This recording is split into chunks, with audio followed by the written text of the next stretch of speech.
ja i nazvao ured predsjednika vlade, ali to sam radio pred novinarima da bude zabilježeno. Javila se tajnica koja se ispričala da je tek par dana ovdje, a da oni isto ništa još ne znaju. A premijera nema, jer je sad na sjednici vlade. Ja sam mi rekao, gledajte, ja 20 godina ziram prosvjede, oni se uvijek organiziraju kad je sjednica jer onda je tu.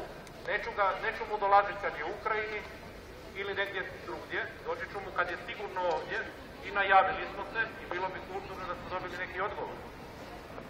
Odgovor je cedulica. Ovo je socijalni dijalog nove hrvatske vlade.